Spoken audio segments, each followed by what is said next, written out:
Hey guys, it's Chad from the Teach Better team, and I am here with Elijah and Tracy, and we are about to build a grid, an elementary art grid, live for you tonight. So let's go.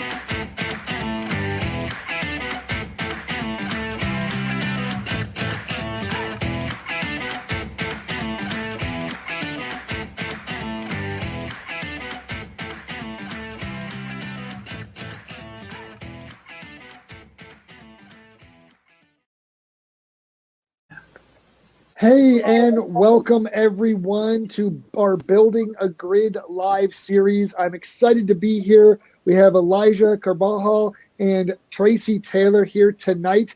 And yeah, that's right. We have a 2-for-1 deal tonight going on in our Building the Grid live. There's a cool story, so I'm going to let them share a little bit. But both of these are teachers who use the grid in their classroom. They plan collaboratively. And do other things collaboratively, but they are here live, and we're going to be building a elementary art grid tonight. So Elijah, Tracy, how are you guys doing tonight? Hey, we're doing great. Excellent. Yeah. Can't complain. We're happy to be here. Super stoked. Yeah, I'm excited to have you guys. I was really excited that both of you wanted to come live because I think this is going to add like a really cool dynamic. So that's absolutely awesome. And I got to be honest, art is not like my strong suit, right? Like I'm used to building content grids. I've helped art teachers a lot. So Tracy, I'm going to be leaning on you hard tonight in terms of content knowledge and things like that. But that doesn't mean we can't help each other out because it all comes down to the process and the conversation.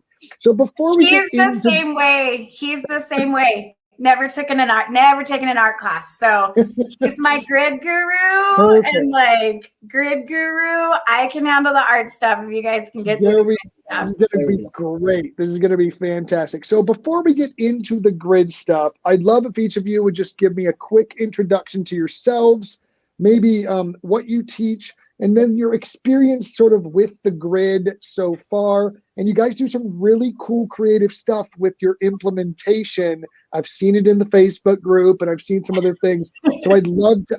I get excited. I'm sorry. So I'd really like to hear just kind of how's it going for you. What are the things that you've seen since you've started implementing, and what do you like about it? Ladies first. I was gonna let you go first. Ladies first. Okay, so I was an elementary art teacher for 8 years. 8 years. So we moved over COVID. So many things. So we applied got jobs and moved to a new city during COVID. So that changed a little bit. I'm not an elementary art teacher anymore. I'm now a middle school art teacher at a STEM school. So I have been using the grid method hardcore heavy for the last since this semester even started. So like full on grid first semester, just because things changed for me. Sure. But I learned how to do the grid from Elijah. We used to work at the same school. And I watched over his shoulder when he was watching the free training online. I watched over his shoulder and I was like, oh, I totally get that. Then I went down to his room. He was putting his grid up with tape on a whiteboard. And he was like, I need to figure out how to do moving pieces. I'm like, oh, just do this and this and this. I'm kind of a tinker person. So I totally put together moving parts for him. I'm like, use this. And I've got stuff in my room. So I helped him and then saw him use it for the first time. So, but now I'm hardcore. Awesome. Yeah, she takes it and runs with it. But yeah, I mean, she's awesome anyway. But I'm Elijah Carvajal. I taught fourth grade when I first started using the grid. I'm still teaching fourth grade and still using it. But this year was a little interesting. I started the year as a third grade teacher. And then numbers or enrollment was down due to COVID. And so they couldn't justify a couple of positions, mine being one of them. So I was transferred around, finally landed at Marianne Binford Elementary at another fourth grade position. I can't seem to escape that grade, but I love it. It's great. So yeah, I started using the grid. I took the free online course over winter break in 2019. It was just after Teach Better, Teach Better conference. And implemented it right away when we came back, and loved it. But the biggest like feedback came from like the kids. That was like my buy-in. Like, cause I'm like, this has to work, but I don't know how. Like, but everyone says it's great, so I'm gonna try it and we'll see how it goes. I love it. But like the biggest response from the kids was like, I can take my own time if I need it. And there were other kids that like, I don't have to wait for everybody to finish. Like I can move at my own pace. So there was that was huge feedback. But the biggest thing that we've both noticed is just how well we kind of understand our students a little more academically, for sure.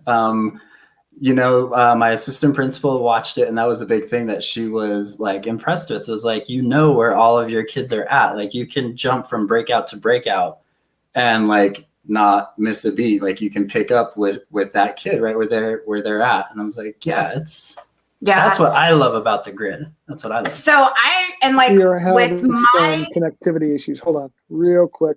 Sorry. I just had a little bit of a connectivity issue there. It's okay. Oh, you're good. You're good. I think we're good now. Okay.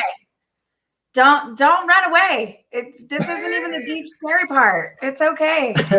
So when I moved into my new position as an art teacher at Garfield STEM Magnet Middle, so many.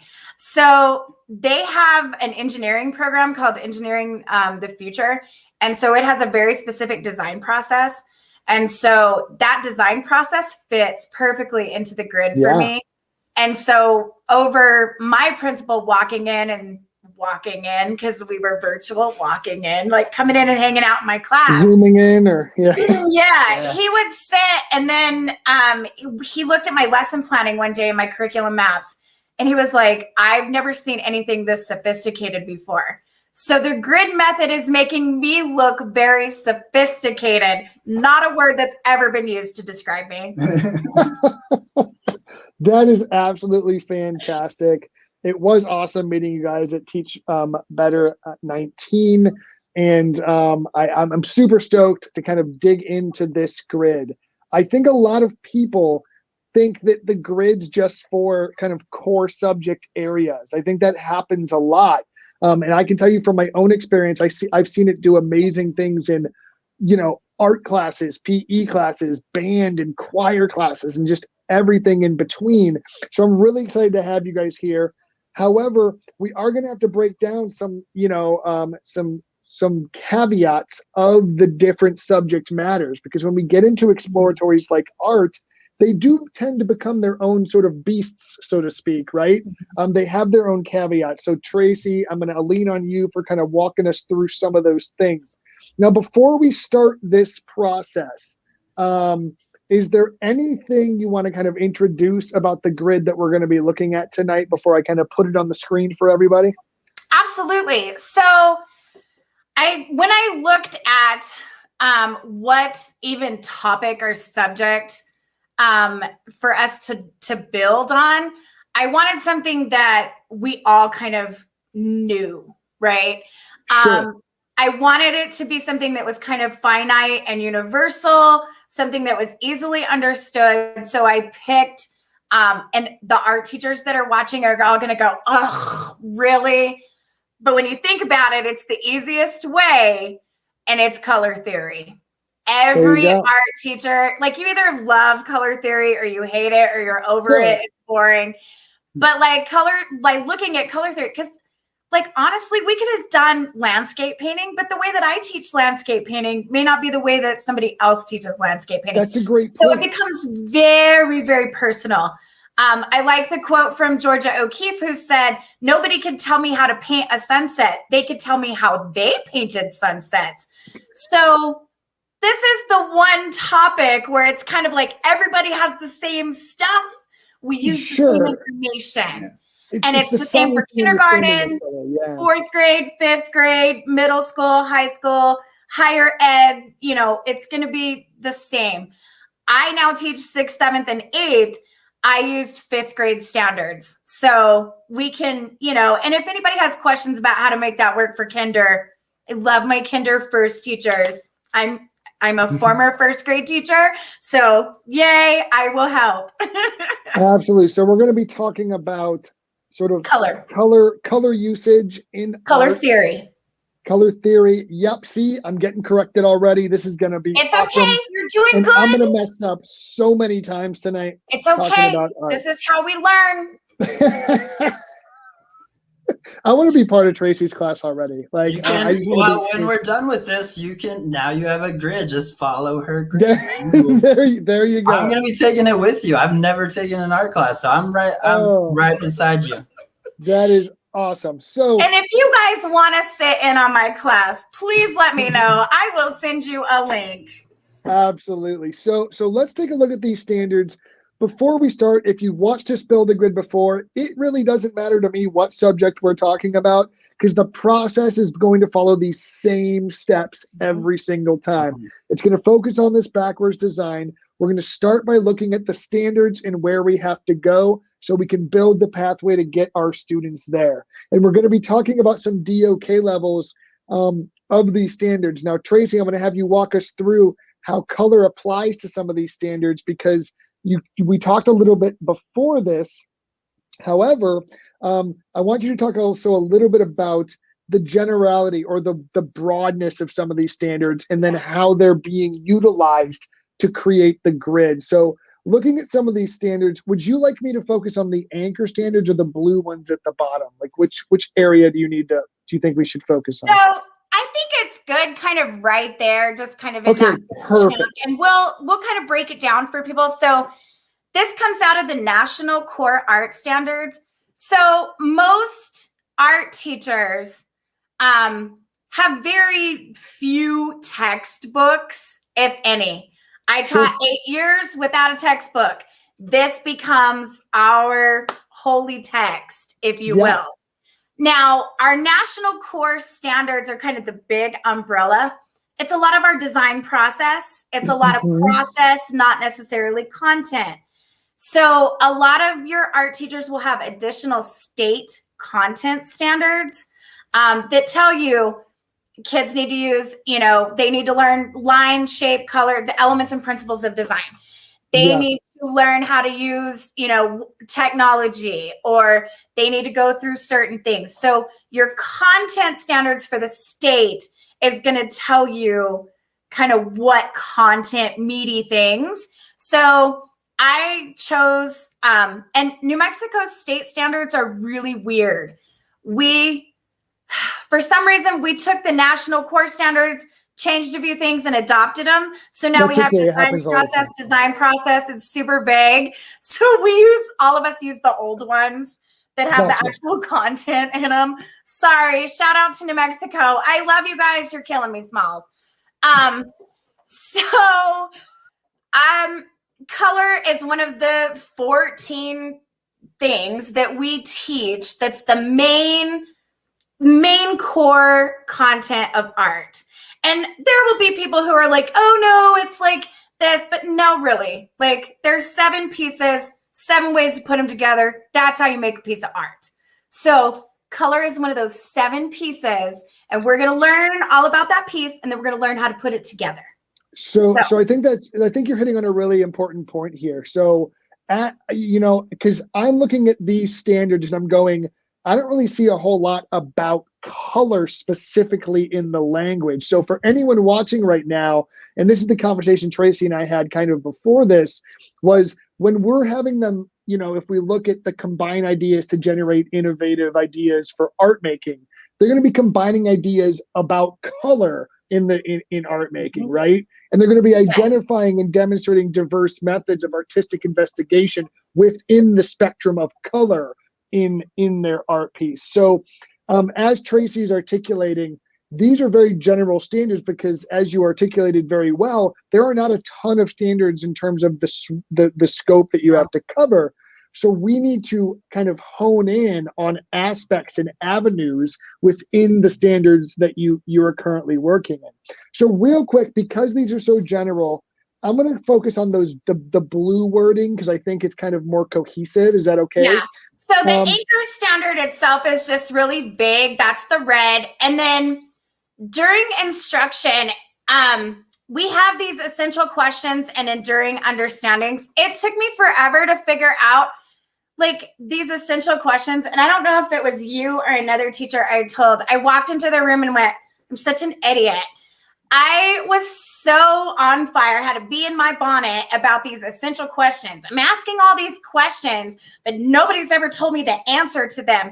It's the enduring understanding. And I, as a teacher, am supposed to guide my students to this understanding of the answer to the question. So as you go through and you make your learning opportunities, you want, like, as you're teaching and as you're talking, I don't ever script anything, but I look at those before so that I can start asking these questions like, okay, we're going to learn how artists work today. Okay, we're going to, we want to find out how artists work. And then asking questions like, instead of like, do you feel successful? It's asking, did you discover how someone else worked? Did you discover a strategy or a technique that somebody else used? Sure. So we're going to kind of use those in our teaching, but I don't put them in the grid. So the blue ones are basically the things that, that's kind of the meat and bones of it. Yeah, that's. So what I'm hearing is those anchor standards are embedded in the skills that students are using within the grid, but they're not explicitly stated. It's all layers. The meat on the bones is in this blue text. So let's take a quick look and look at some depth of knowledge and DOK levels for some of these, just so we can get an idea of where things might fall, right? Because there's quite a few standards, but in terms of combining ideas to generate innovative ideas for art making, I don't know where you're thinking for DOK on that, but like in terms of combining ideas, right there, we're talking at least a level 2, generating innovative ideas. Now we're definitely talking level 3, 4. And that's one of the things I think we're going to run into with art is if students are truly creating with understanding, it's almost always going to be bumping up against that level 4 creative understanding, right? So we're going to have to scaffold and build them to these skills because, and Tracy, please add if you want, but, a student can create something amazing, but if they can't tell you anything about it, they don't understand what they've created, right? And so we need to kind of build that understanding. So where are you at with the combine ideas to innovate ideas? Would you put that at like a 3 or a 4, you think? So Elijah will tell you this, I think in questions. So cool. Like I think in questions and even filling out like the template and stuff, you'll notice I ask a lot of questions. So when we backwards plan, my first question is, what do I want them to do? Yeah. So what are they going to do as a result of this? Well, as an art teacher, they're going to take different ideas from their research that they're presented with. They're going to create a plan on their own. And this is not wine and paint night, Chad. They have to create their own original idea using what they've learned. They have to create a piece of art. Now, mind you, art is not just art making. We've got art history. We have art appreciation. Absolutely. We have art analysis. We have all these things going in. But when it comes down to it, they've got to be able to look and analyze. They've got to, do a little research, find what inspires them. Because I could throw a piece of art at you and you go, oh no, thank you. Because it's just not your aesthetic. It's like, Sure. we have to talk immediately about aesthetic. But some kids, they'll find something in there, even if it's not their aesthetic, where it's like, oh, I could use this. Oh, this is easy. Or this technique is something I could do. Or, ooh, I want to try that. So we want them doing, some kind of self-guided, like, hey, I really like this. This is not for me stuff. So I definitely think it's a 4. Yeah. Cool. I definitely think we're into. I think I'm with you on that. I could argue components are 3, right? Combining and comparing and contrasting the ideas, more of a 3, but all together, definitely hitting that 4, which is not something we see, Elijah, you probably don't have a lot of 4th grade standards that are written at a DOK level 4. You know what I mean? Most of them are probably hitting level 2 and 3. Would you agree with that? Yeah. I mean, well, and we've talked about it before. His level 4 has been really kind of interesting to build. There's some that I think might hit level 3. Sure. Yeah, there's some of them that I think might hit level 3. I don't know about level 4 though. And very few standards in core content really will hit level 4 naturally. Mm-hmm. You know what I mean? Normally it's the teacher who has to kind of up the ante, whereas some of these standards are already really high level, which to me is screaming, we better make sure we're scaffolding this properly, right? Because if they're going to be combining ideas, they need to know what the ideas are, or like generating innovative ideas. Like that alone, innovating in and of itself requires a lot of prior knowledge. So we're going to have to make sure we build that into our grid. So in terms of identifying various methods, I think that's a little bit lower level, but then choosing an approach could potentially be level 2 or level 3. So I think we're getting into building some of that core content knowledge in those lower levels of the grid there. Experiment and develop skills in multiple art making techniques through practice. I'm kind of, that's a gray area for me, right? Because I think comparing and contrasting those skills, I think that's putting that solid in DOK level 3 in my head, because they're looking at multiple skills. I don't know if would you agree with that, Tracy? I do. So I kind of look at, and I said this to somebody the other day and they were like, oh, I totally get it. So for me, I look at my level 1 as like my skill builders. Like that's the actual 100%. skill. Yeah. My level 2 is like boot camp. This is how we learn how to do this. Practice right? and drills and methods. Yeah. Level 3 is tech school. That's all about technique. Who did it well? How can I do this? How can I learn how to use it? And then that level 4, that's like special ops. Like that's on you. Like special forces. I love it. I'm going to drop you in the jungle. I'm dropping you in the jungle of creativity, and you're gonna survive, right? Like, I love that. I said this in class. I was like, I teach the science of creativity. Like, I belong in a science school. 7th graders, I love them. That's fantastic. So, and I think this last one, create statements using vocabulary to describe personal choices. Now we're talking DOK 1, maybe some application level 2. But like, I think one thing I want to kind of hone in on is, because these are so broad, you could probably include, like, this is literally almost building our grid for us, like you're saying, because to me, like, all the levels are represented in kind of all there. So we definitely, Dave Schmidhouse says Bear Grylls meets grid. I really like that. That's really good. So let's take a look at some of our targets. Now, just as a reminder, we've already talked about this a little bit, but just as a reminder, we've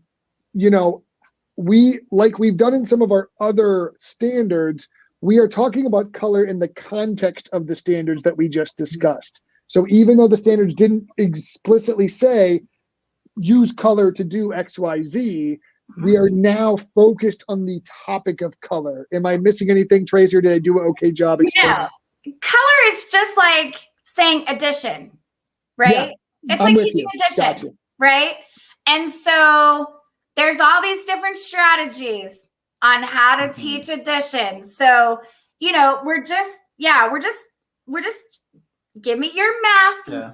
and I will give you art. It's literally the same thing. We're going to teach it just like a core subject. Yeah. So So yeah. Yeah, it's a lot of the same things that I feel like general education teachers do, where they do that presenting multiple ways to solve the problem. I always tell my kids there's more than one way to skin a cat, and it doesn't matter as long as the cat gets skinned. And so I feel like she's doing kind of some of the same things there. Yeah. Right. So, and no animals were harmed in the no making of animals this were video. harmed in the making. Nala, my cat Nala, is sound asleep somewhere, well fed, Probably on my pillow. has water. So, and you'll notice like on our level 1, like that first milestone, if you like go up to our DOK 1, you'll notice I don't even start with art. I start with science. There you go. And then my second lesson, when we get to the learning objectives, it's math. So, and some of this stuff, like reading a painting is using a text like a picture. Like, I'm telling you right now, I teach writing, reading, math, science, social studies all day long. I just do it in a really unique way. And I'm supporting all that stuff. So you're going to see all of that in there and you're going to go, oh my gosh, she's not just the art teacher. I love that context, Tracy, because I think I've always viewed art, pun intended, as sort of like the blank canvas, which any subject can feed into, right? So I love the fact that you are collaborating and feeding those other subjects through the creative outlets that you can provide students, right? Yeah. So a student that might be bored to death in their social studies class might love expressing their understanding of history in your art class. So yes. I absolutely love that. That's fantastic. So I hope all of our exploratory teachers, regardless of what subject you teach, but especially art, I hope you take that message home more than anything else, right? Like use your subject, because there are kids that love Tracy's. We haven't even talked about this. There are kids that love art in Tracy's class, and she's like ninja-ing math into her curriculum. So I absolutely love that. That's absolutely fantastic. So let's get into these targets just a little bit here. So I feel like you're using kind of the suggested kind of verbiage here, right? Defining and recalling the science of color, natural light and synthetic light, hue, saturation, and value. So you're really wanting students to understand, define and identify the science of color. Is that correct? Yes. Where does color come from? Obviously, we're going to talk about light spectrums. We're going to talk about visible light spectrum, and then we're going to talk about how, like, basically it lines up in a rainbow. We're going to talk about how those wavelengths are different. There's a brain pop. Don't worry, you don't have to be a scientist. There's a brain pop. Tim and Moby will explain it all. So we're going to talk about like that stuff. We're going to watch the brain pop. We're going to break that down, and then I'm going to talk to them about synthetic color, which is paint, ink. Ooh, sorry. Yeah. Printing on a printer with CMYK color. We're going to talk about how even the light that's in our computers runs on a different color scheme. So we have to create color in our natural lives to mimic this very wonderful visible light spectrum that's natural. So it's kind of that wow moment of like, let me show you where this is. And we do a science experiment. 1A is a science experiment. So, yeah. I love it. So I really like that you're really breaking down into those lower levels of understanding of just like the core understanding of what color is, defining its basic characteristics and principles and things like that. So next, in your level 2, they're applying and demonstrating the application of color in art, correct? Yes. So applying and demonstrating the use of monochromatic colors, primary colors, secondary colors, neutral colors, and tertiary colors, as well as complementary colors, mixing in middle gray, and then analogous colors. Yes. So I think that makes sense, right? So we're defining what light or what color is in the science of color, and now we're applying it to art with that scientific understanding. So I'm with you so far. This is where we learn to use our tool, right? So this is boot Sure. camp, right? And I always tell kids, rainbows are beautiful in the sky. I like to paint rainbows. They don't tell me nothing about color relationships. They don't really tell me how to use them. There's not even all the colors are in there. Like, where are the neutrals at? Like, and then this indigo thing, like, and then like rainbow, no purple, red, orange, yellow, green, blue, indigo, violet. Why is the violet there and no purple? So then we introduce the color wheel. Rainbow's pretty, not the tool I'm going to use as an artist. How do artists work? We use a tool. So this is where we start using our tool. Our color wheel, how we actually break down color to actually use it like an artist. So that's level 2, right? Boot camp. Love it. Fantastic. Okay, so now we're talking DOK level 3. So now we're talking about comparing and contrasting real world art and artists, correct? Yes. So I love that you have specific examples here, but one thing I think we could do here, I wouldn't take those out of this, but from like a planning perspective, I would think about like a measurable statement. Like, I can compare and contrast the use of color in I don't know how to state this. I can compare and contrast the use of color in real world art examples, or I don't know, what would you call that? So on this level 3, I have the kids research the techniques and kind of like the products that were created by these artists. Like, obviously Rothko, that first one, he did color field paintings. They're just blocks of color, like painted all red, right? They're really simple. And so what I ask the kids to do is, can you make a color painting, a color field painting, using a color scheme that you learned in boot camp from level 2?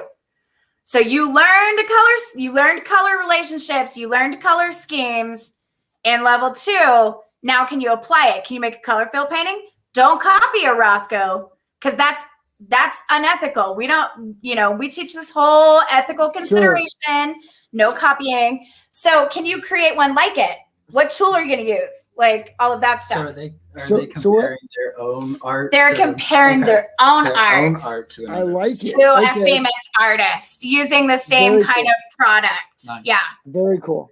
So you're sort of giving them the view of, this is how it's been used in the real world throughout history, and these are the bullet pointed people we think about when we think about using color and the ways that they use color. Let's comparatively analyze this and then create our own work using some of the things that we like or maybe don't like about this, right? And there are some kids that when they get into like Jackson Pollock, like there's that long-standing art joke. Oh, we throw paint on a canvas. Yeah, 100%. We throw paint on a canvas. We charge thousands of dollars for it. We call it art. When you get into Jackson Pollock and it has to be mindful expression of color and line and action painting, kids are like, we're not just throwing paint. Like, this is actually like a thing. And I'm like, yeah. So they're comparing the use of that technique to what themselves can create. And Tracy, you probably always have that kid that just throws paint on the thing or the canvas or the page or whatever and goes, look, this is like Jackson Pollock. And then you can have the actual discussion of, is it though? Like, what is the difference between this perfect? No, but like, it's a great comparative analysis tool to go, you just mindlessly threw this on here, where he maybe more purposefully was using different colors and techniques. So do you see the difference in the final product, right? Yeah. Do you see the difference in the purpose behind the art? And I really like that as like I will Jedi mind trick you.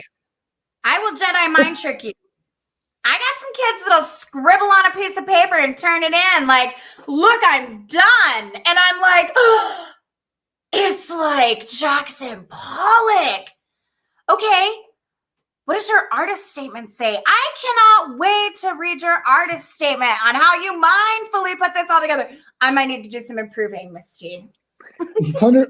So right now, right there, you are defining for me what every teacher in every subject needs to understand. And that is questioning can deepen the complexity of a task. Okay. So no matter what subject you teach, whether you're art or anything else, math, social studies, science, I don't care.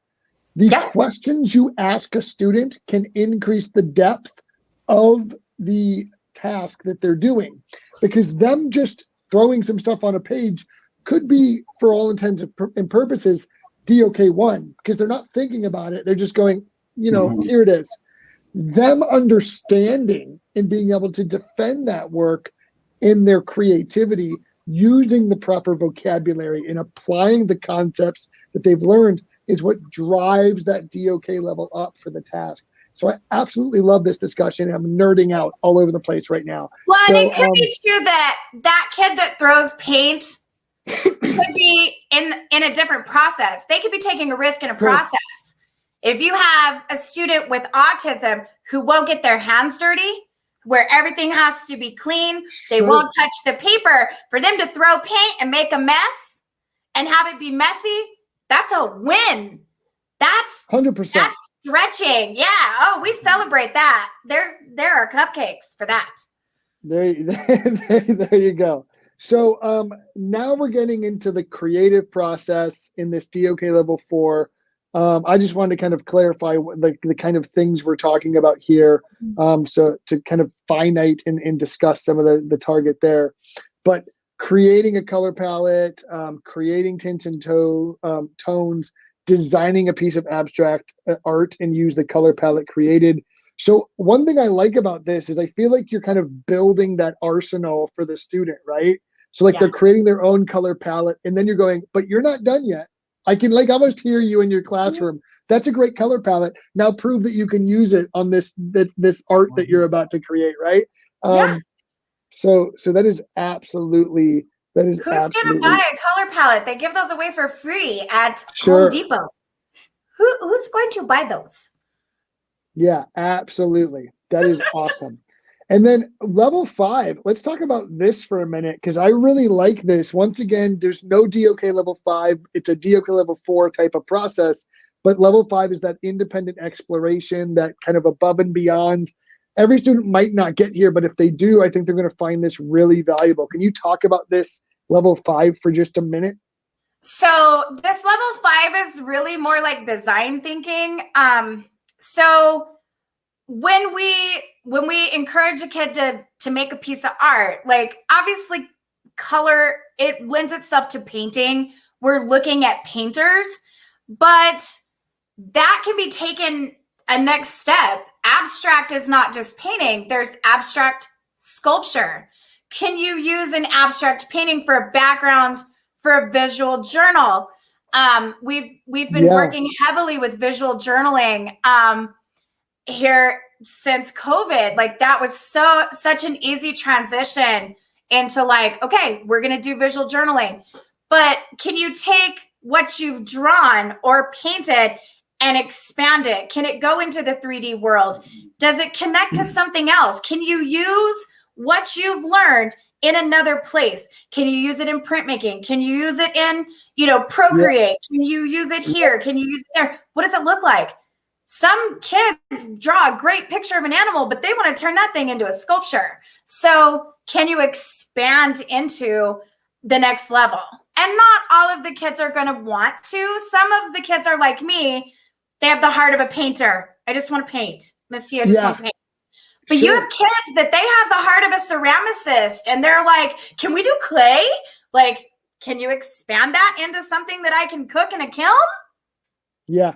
So I love it. It's very much inquiry based. It's very much like just setting it before them instead of like, we're done with our project. Like, no. Yeah, it kind of gets out of that like sort of cookie cutter model that we see, where every kid creates the same owl paper cutout picture that gets hung up on the wall at the end of the, like, I'll visit, no offense, but I'll visit like elementary schools and they'll be like 47 of the identical piece of art, like hanging on the walls.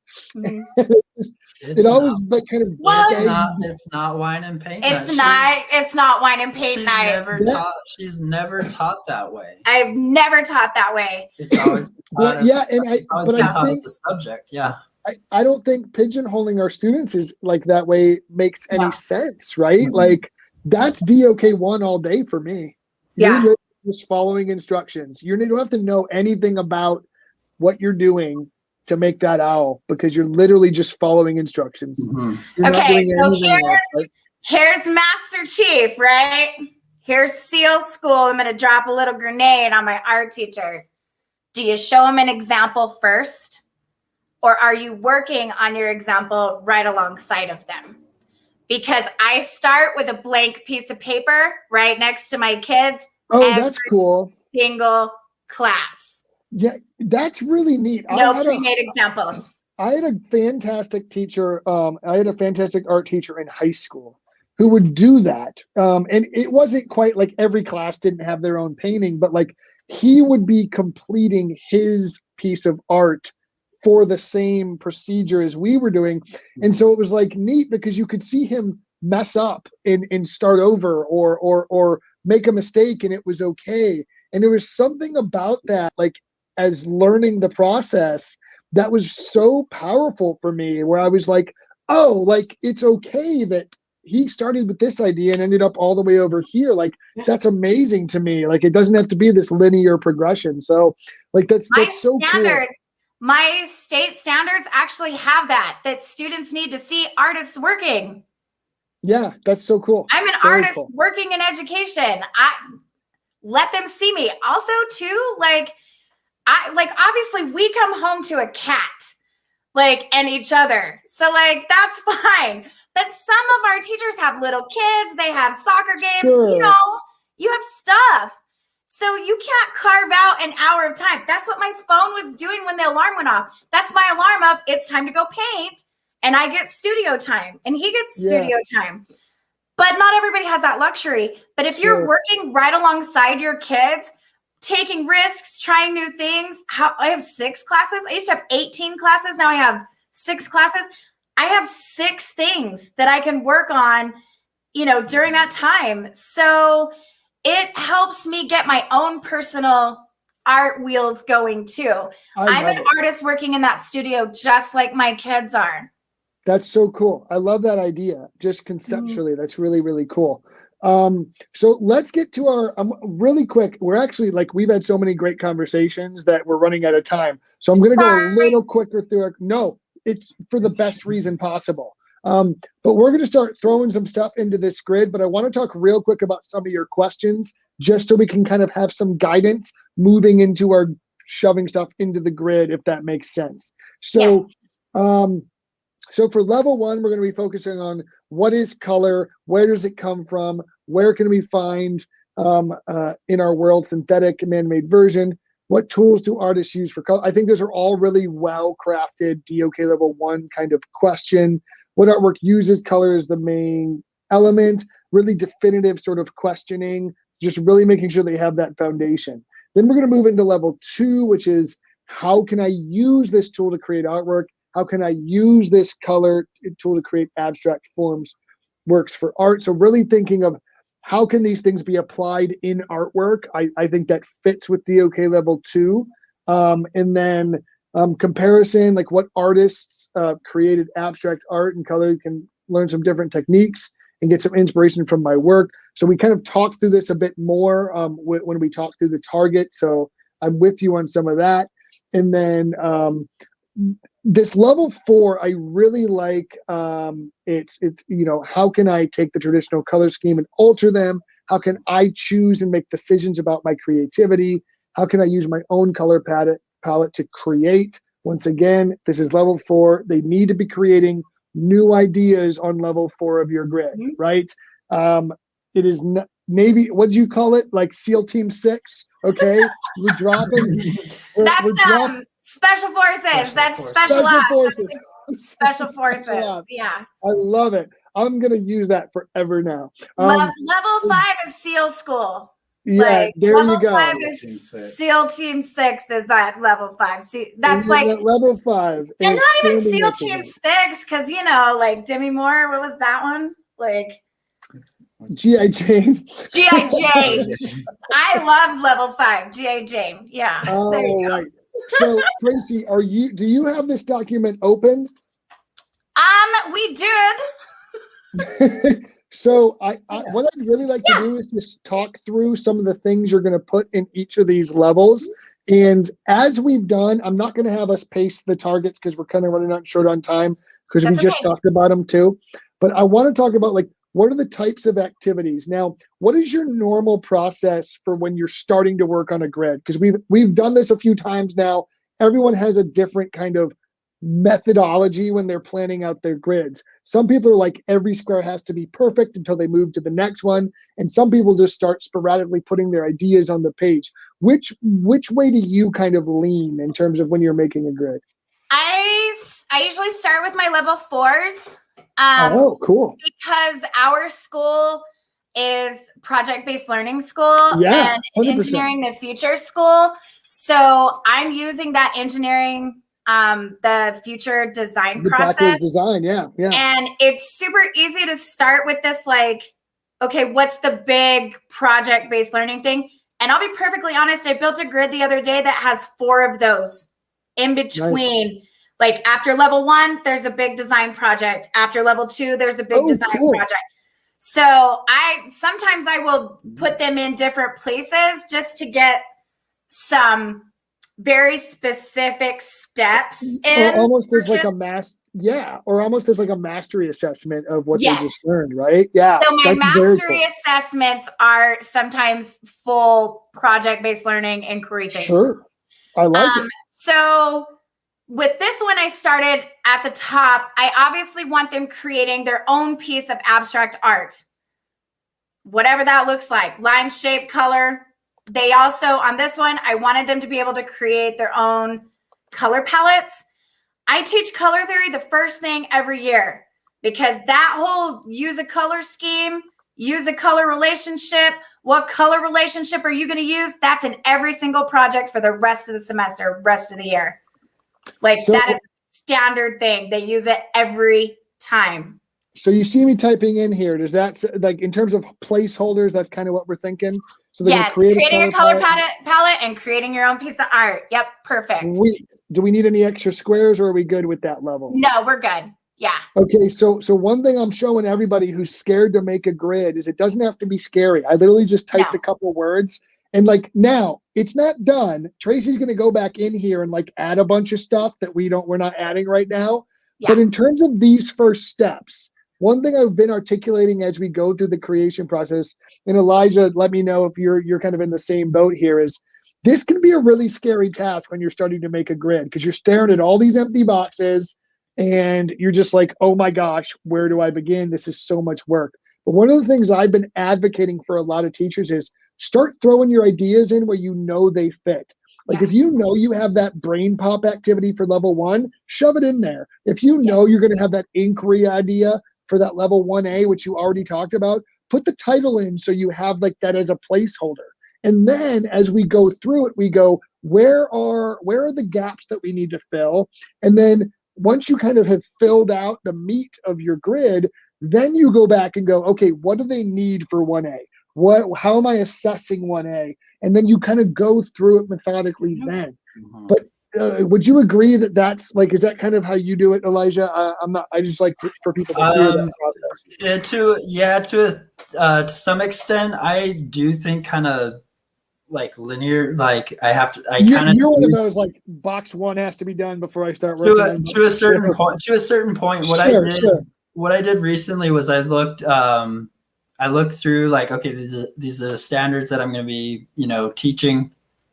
These are certain lessons, but I go through and I kind of rearrange everything to kind of fit like, okay, this lesson here does seem like it's probably more level 1. It doesn't need to be over here. I can rearrange that and move it over here.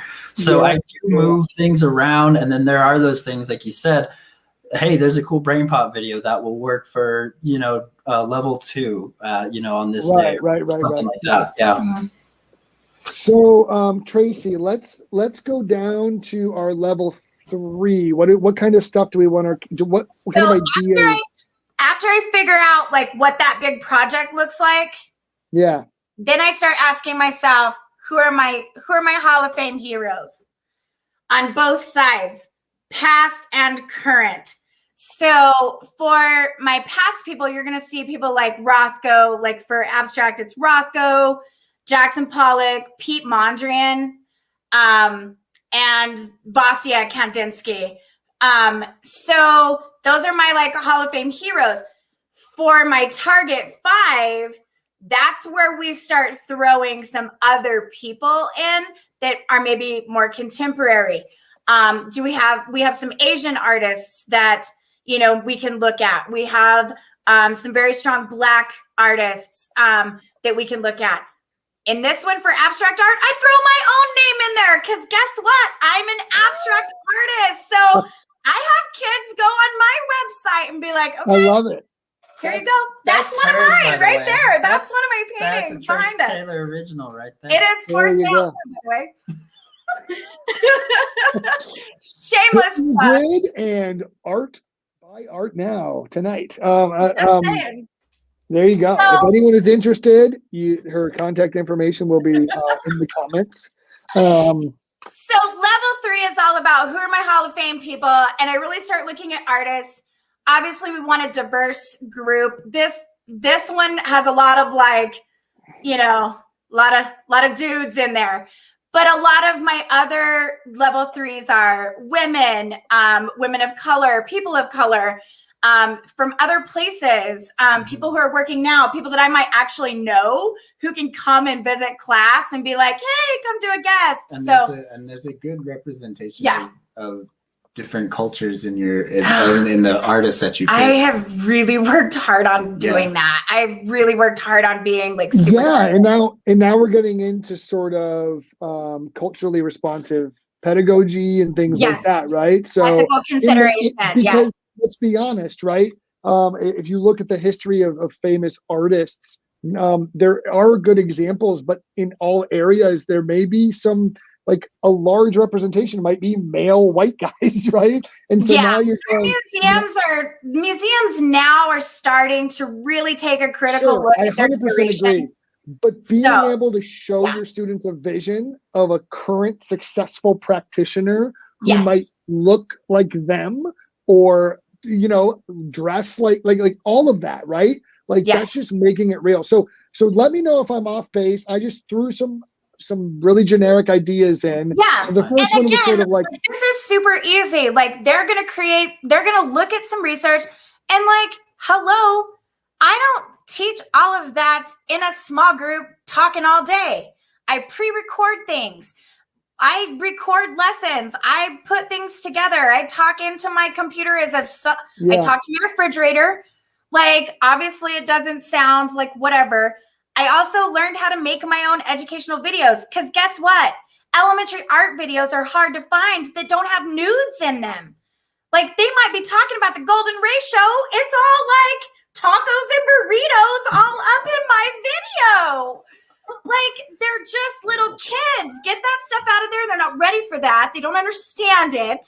So I had to create my own videos. Create your own videos. Call me that's and a whole other Teach Better series we just opened up. I don't know. Sorry. No, so you're a fine. lot of these things like the Kandinsky research, I'm currently doing Kandinsky research right now. I found all kinds of things and I'll take a clip of this. I'll take a part of this. I'll take a picture here. I'll go to this museum and this collection is free. I can get this. I can get this for fair use. I put it together, put some music in it. Bing, bang, bum, done. Like, got a video, got a resource. Also, too, like, I know that they're going to stop doing it soon, or like there's talk of them stop doing it. When you post it to YouTube, you can get some of those subtitles transcribed in there for your EL kids. Like, hey, make your own videos. There you go. There you go. Yeah. Our audience is loving your style right now. I know. I'm sorry, y'all. No, it's amazing. we just got like 47 more viewers on this. So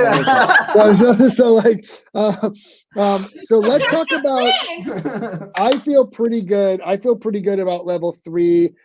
Obviously, feel free to change some of the stuff I put there, but like basically, they're really comparative, contrasting, exploring, and researching different applications of this art, and then defining what they like and don't like, or what they gravitate towards through the creative process. Right? Yeah.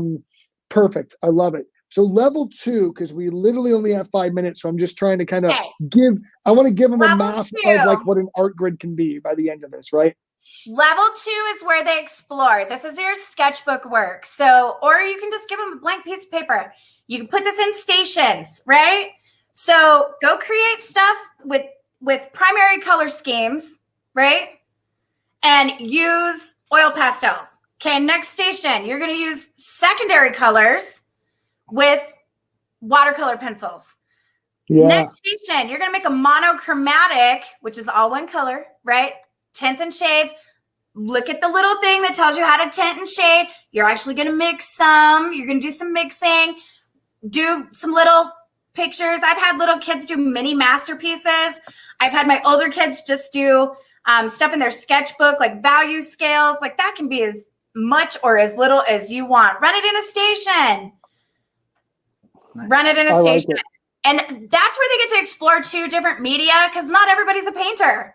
Some kids Yeah. love oil pastels, and I do not for the life of me understand why, because I can't stand the way they feel in my hands. So I really like this. So let me ask you this, would you do each box as a station, or would like the station rotation be a single box on the grid? Like the way I have this each set up, box is a station. I love it because Yeah. oh my God. So that's like a big like hey, elementary teachers who do station rotation or workshop model or centers, Yeah. like Workshop grid model. is where you can totally rock that out in a grid. Oh, it's so Now fun. we're rocking it out in a grid on level 2 in an art class. So Mhm. anything's possible in the world of grid, guys. And I love that we're being able to articulate that. So another thing I want to focus on here is you're really getting their hands dirty, literally, right? And you're getting them working and doing things to apply what they did in the first setting. So we only have a couple more minutes, but let's talk about some of the base building and that foundational knowledge we want to build on level 1 and defining the science of color, so to speak. So I do a simple prism experiment where the kids put a mirror in a cup of water with a white, like a flashlight. In fact, I went and asked him for flashlights. Like, partner with your science people. They know they have prisms. I like used a bunch of stuff out of the science lab. So had the kids set it up. They did it, and then they did it as a group, right? So I had kids working in groups. They did it together. It was like magic. Miss T, look at what we made. It's on the ceiling. And I'm like, yeah. Okay, here's a piece of paper. Y'all have to document, like a scientist, what you discovered. And now you have to label it. I love it. Drawing, they're labeling. It's the same stuff you're using in science. It's science exploration. I absolutely love this because I have science teachers all the time go, well, I do inquiry learning, and that's not DOK level 1. Them understanding how a prism works is high level thinking. And the one thing I always say is, if they don't have any context when they initially see it, what questions are you asking them? And the science teacher will go, what happens when you put light through a prism? And they have to explain it without any contextual knowledge because they're literally making observations, which is a DOK level 1 skill. So I absolutely love, we're getting into some science stuff right now, which is purposeful, and I know that. But like, you can do inquiry on level 1 of your grid. You can give students higher level experiences, but ask them lower level questions so they can aid in discovery of these concepts. So I absolutely love that. I'm just going to put right here, we'll do a brain pop because I think you said some Tim and Moby, right?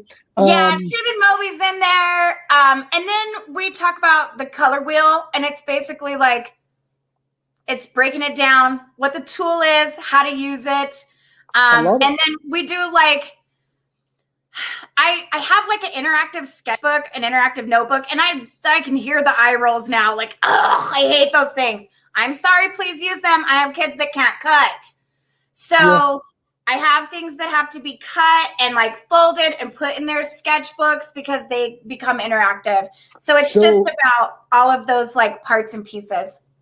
So I know we didn't do a lot of like what the students need for each of these, but I'm going to show just for demonstrative purposes. So if they have to do a color wheel activity, their sketchbook, what did you say? Interactive notebook. Yeah, it's their sketchbook, interactive sketchbook. So that could be right here. Like I have it, you know, as you guys can see, like this right here could be your assessment, right? So their completion of that page from a form of mastery could be the way you assess their understanding of that color wheel activity. Mm-hmm. And this becomes important because I know Tracy probably does this. It's the questions you ask them about their color wheel that matter, right? Yes. Them just pasting the color wheel in the book is one thing. That's cookie cutter cookbook. Them telling you about it is where the assessment, you know, that's where it comes in. So absolutely love this. So now I know this was, go ahead. I know you said it earlier. Each one of these boxes is worth a point. So all of your level 1s, those are worth 1 point. All your level 2s are worth 2 points. My skill builders, my boot camp, and my tech school, those are all worth 1 point. My big level 4, those are worth 10 points. Because now we gamify this grid. Oh, cool. Once you have it built, all of those activities, I can put them on, I think my kids are working on a Donkey Kong map. So level 1A is a barrel. They click on the barrel and it takes them to the assignment. The big projects are bananas. So they like can earn a banana. I love this. So you guys have done some really cool progress monitoring that I totally like. I wasn't thinking about this when we started this conversation, but I think you did some Among Us, Mario. Yes, you've done Among Us. So this is a really great way to kind of build in that motivation in your classroom, and you can easily gamify it. So I love that you kind of added that. So real quick, I'm going to do a quick overview of kind of what we laid out here. Tracy, I know I typed a lot on your grid. I'm sorry. Please correct anything I totally messed up. It's okay. However, I really want to kind of just review this before we kind of close out today. So starting, we're kind of, if we think about our targets, we're defining the science of color. We're starting with an inquiry activity, doing some interactive media with Brain Pop, doing a color wheel activity with an interactive notebook check for level 1. Level 2 is going to be a station rotation where they're really talking about applying colors in different ways, maybe with an assessment at the end of that. And then level 3, they're really exploring, okay, now that you understand these colors and how they're applied, how do the you call them the Hall of Famers do it, right? Compare and contrast how artists use this, what you like and what you don't like. And then we're getting to where we started this process, which was level 4 for you, where they're creating their own color palette and creating their own piece of art. Did I do that justice? Does that make sense to you, Tracy? Yes. All right. I feel good. I feel like I passed this session today of art. So I'm really psyched about this because I think you could take this same kind of progression and you could talk about line use or shading and value or, right? Like, I feel like you could take a similar progression and use it on any of those 14, what'd you say, 14 or 7 different the components 14 of art, elements and right? principles. And I do. Yeah, I do. This is how I teach line. This is how I teach texture. There you go. Texture's really easy. Texture's really easy. I read a book. They know it. Thank you, kindergarten teachers. I don't know. So yeah, texture I don't need a full grid for. 1A and 1B does it. So yes, but for most things, this is how I teach all of it. When I teach portrait drawing, when I teach how to draw animals, when I teach landscape painting, when I teach printmaking, when I teach still life, this is how I do it. Yeah. And so here's the cool part about this. This is one of the reasons, obviously, I'm biased, but one of the reasons I love grids is because they build understanding of the creativity students have, right? So Yes. I would argue if you just gave your kids a bunch of colors and kind of had them just make the project, start on day one of the unit and go, we're working on color usage, and then they make the whole project, the conversations about that project would be much less involved, right? They Yes. wouldn't understand the components. I can truly see with this progression, students know what color is, how it's being applied in modern, historical, and in local art, even if they're coming into your classroom and things like that. And then really understanding the creative process that they're going through. So I think this is fantastic. And I truly want to thank Eli and Tracy for spending some time with us tonight. So I'm going to take this grid. Any final thoughts on this progression or this grid before I take it off the screen and we say goodbye to everybody? No, I think we're good. Good. I have used this method. And for those art teachers who are still kind of under the gun of like testing and evaluation and stuff, this will make you proficient. Like, There you go. you'll overteach anything they give you. Like, yeah. And it also like, yeah, you're going to beat the test, but also you're teaching your kids to be creative, not like you're not just creating consumers and conformity. You're teaching the science of creativity, like teaching them how to think. Yeah. I love it. And appreciate. So Eli, Tracy, I want to thank you guys so much for taking the time tonight. I want to see so many hearts, green hearts in the comments that we can't count them right now. Every single person watching, get that emoji icon open, click Green the little heart. smiley face, Green right? heart. Let's see some green hearts because this is not easy to go through this process. They're putting it all out there. Both of them had some great conversations tonight. So thank you guys so much. Have a fantastic evening. And thank you, everybody, for joining us tonight on Building a Grid Live.